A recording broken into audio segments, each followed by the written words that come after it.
Hey yo, what is up?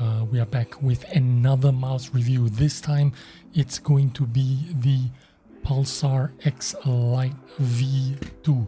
Now this mouse has been in the market for over a year now. This is a 2022 model. It's new to me. I got it about 10 weeks ago in May, and I've been daily driving it for the last 10 weeks, and I think it's about time I said something about it. The Pulsar was one of the most highly rated mouse in 2022. Now, I like to go for something that is good value, good bargain, and a good performance, and this one checks all the boxes in 2022. One of the best value mouses, wireless, high performance gaming mouse in 2022. This was $80. I think it's come down in prices a little bit nowadays. I got this for $65 shipped to my door, so for me this was a no-brainer. This is a really good deal. It was very highly rated in 2022, still is way up there in 2023 for a wireless gaming mouse at 59 grams. This thing is really good, really light, and it's got all the good hardware in it. We'll go through the specs, but first let me share my first impression. It is half the weight of my Death Adder. This thing, 59 grams, Death Adder 107 grams. You can immediately feel the difference when you are switching from the heavier, older type mouse to a lightweight gaming mouse. But in the hand, it feels exactly like the Death Adder, even though it is slightly shorter in length. The Xlite V2 is 122 millimeters in front to back, while the Death Adder is 127.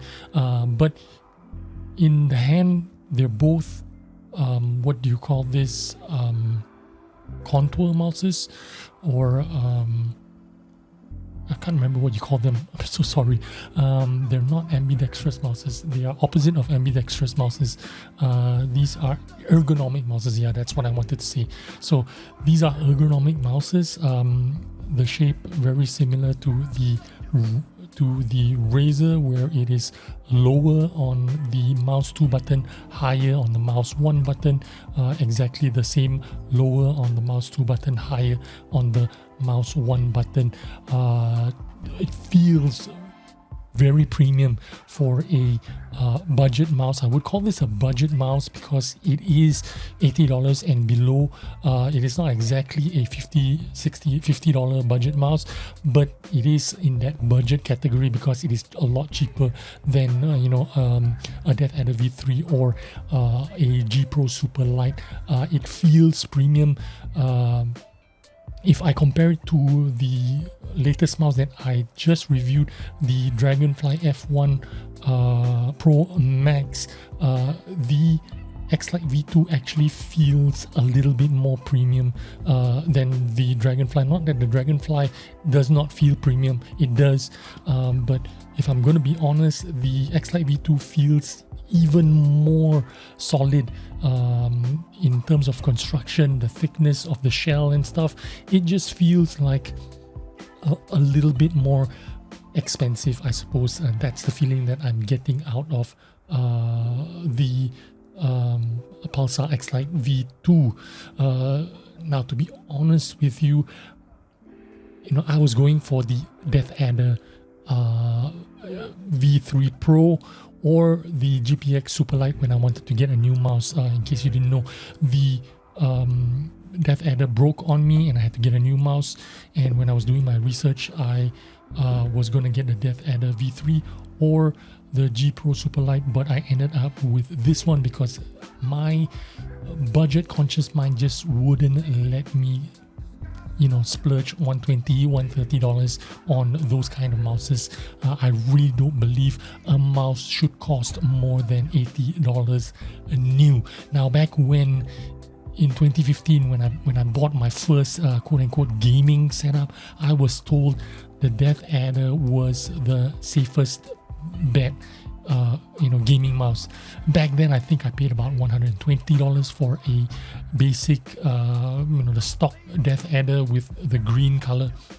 It only had the green color, and it didn't even last for 2 years.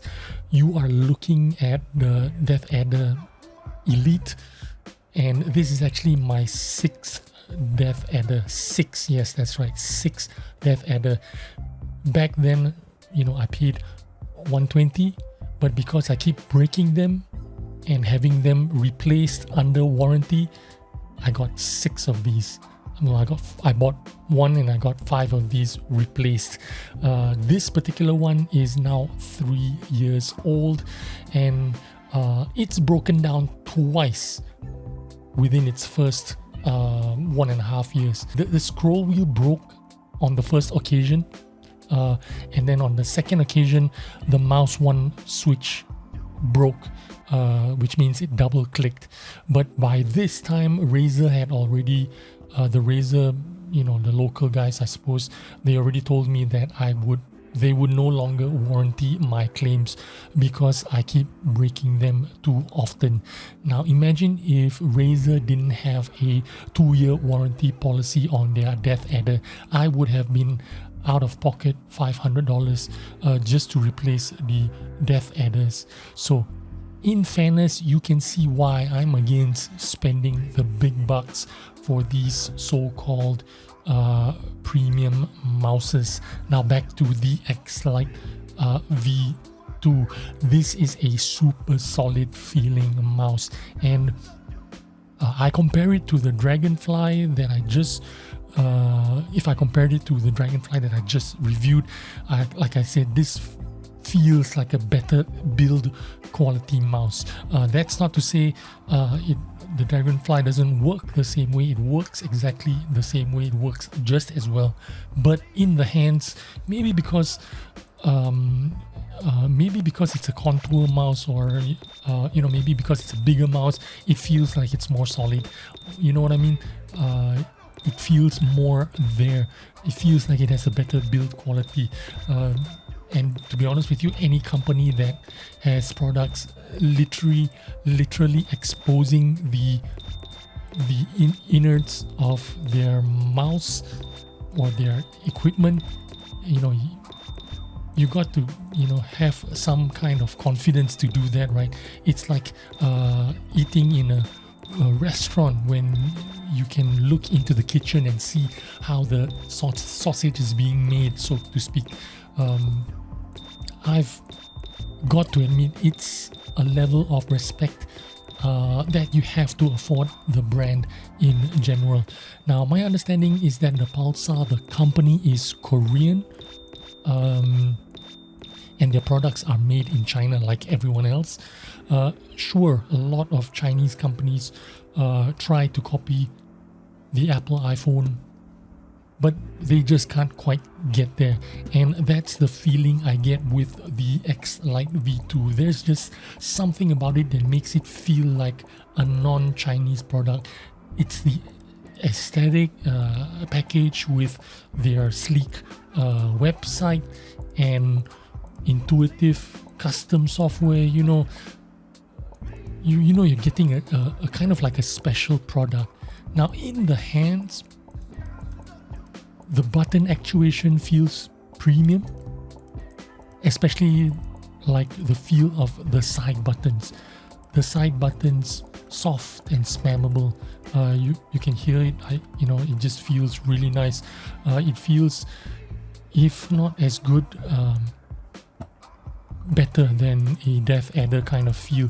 It have that really nice soft feeling. I must admit, this side buttons feel better than the Dragonfly, in my opinion.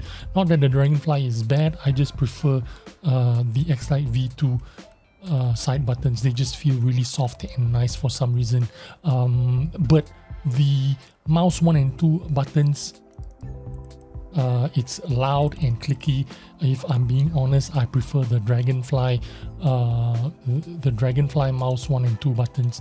They feel slightly better to me.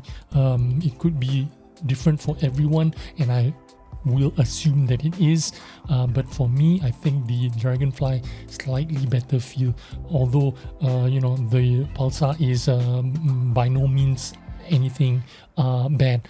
But if I'm being doubly honest, I'm going to say my modified DatBoyGuru Elite is the best of them all, just because it's modded.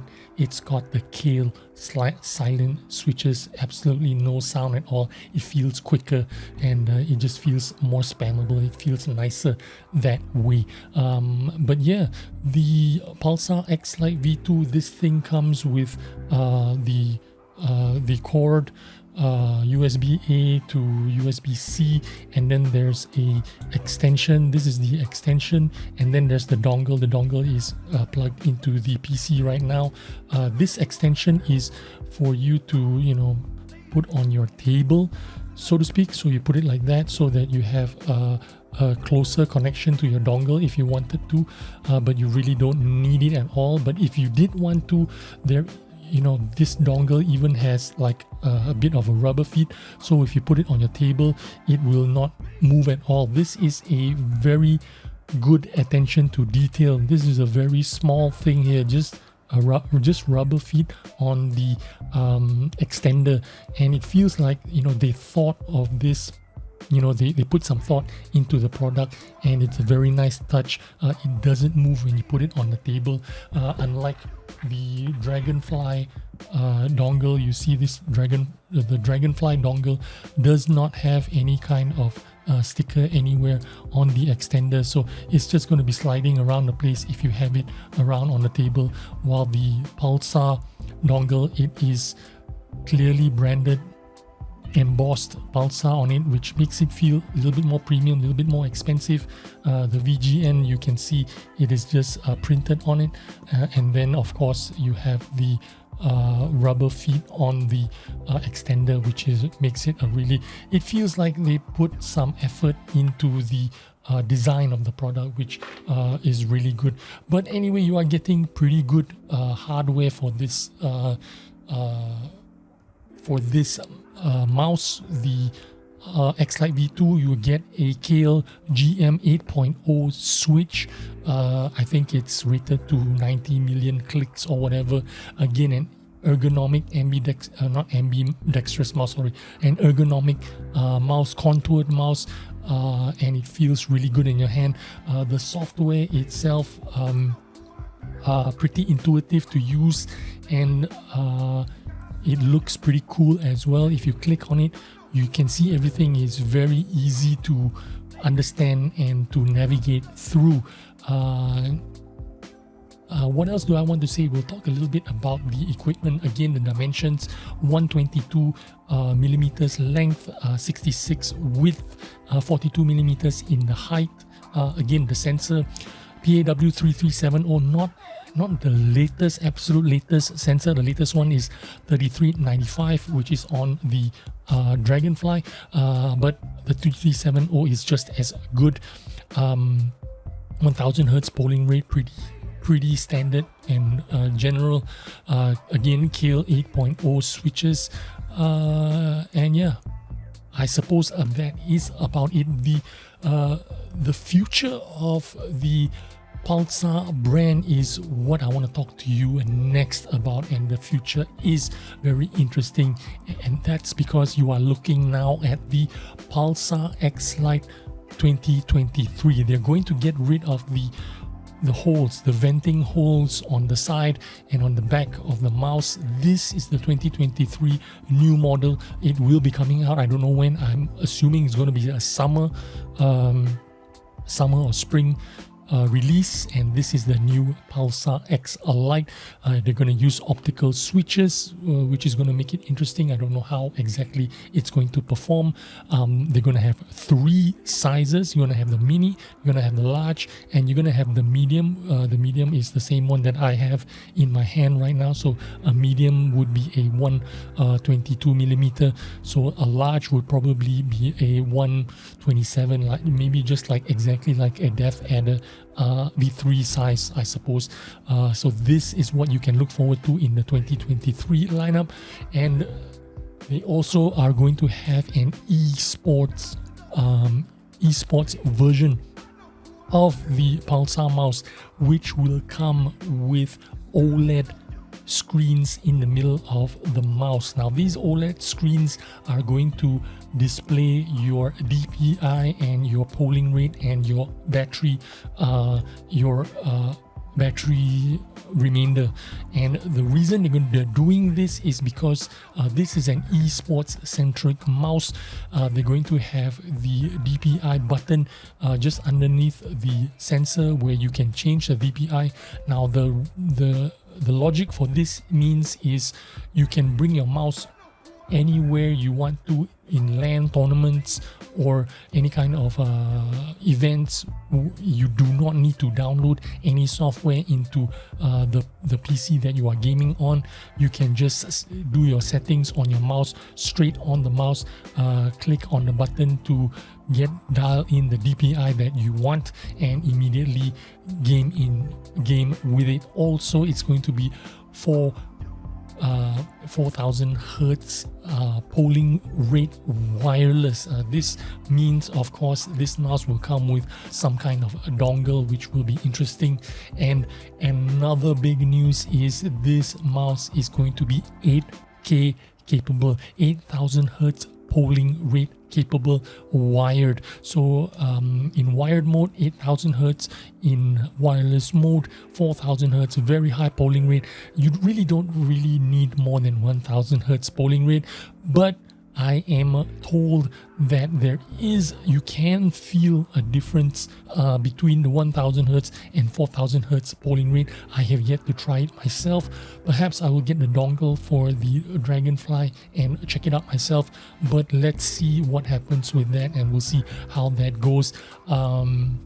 And the last but not least, Pulsar are going to be releasing their own keyboards as well. It looks pretty sexy, looks pretty funky, looks a bit like Corsair and maybe HyperX.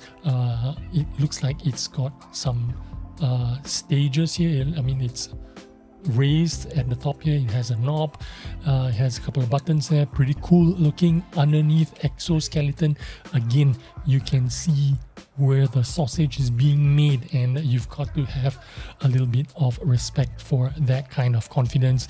Anyway, that is my Pulsar Xlite V2 review. After using it for 2 months, I'm saying goodbye to it because I've decided to get rid of it, and I'm getting rid of it for one reason and one reason alone: the battery life. The battery on this Pulsar Xlite V2 lasts for about 3.5 days when I'm hardcore gaming and when I'm using the mouse on 100% of the time, and this is just not going to cut it in 2023. I think they can do a better job with the battery. Maybe they will do with the new Pulsar Xlite V3s, but it was supposed to last a week, but I'm kind of like a hardcore user, so for me 3.5 days is just not good enough. The Dragonfly, it's out of the box. I have not charged it yet, and I've used it for 5 days and it is still at 90%. So I think the Dragonfly is kind of the mouse for me just because of that battery performance. So I'm getting rid of the Xlite V2, so that is why I'm doing a kind of like a video just to say goodbye to the mouse. I really had a good time with it. This is a really good mouse. If you're not really hardcore gaming or using the mouse 24/7 more than 10 hours a day, I think it shouldn't be a problem. But for me, I run the mouse more than 10 hours a day, and for me it's lasting about 3.5 days, and that's not really great. So anyway, thanks for watching this video. I hope to see you on the next one. Bye bye.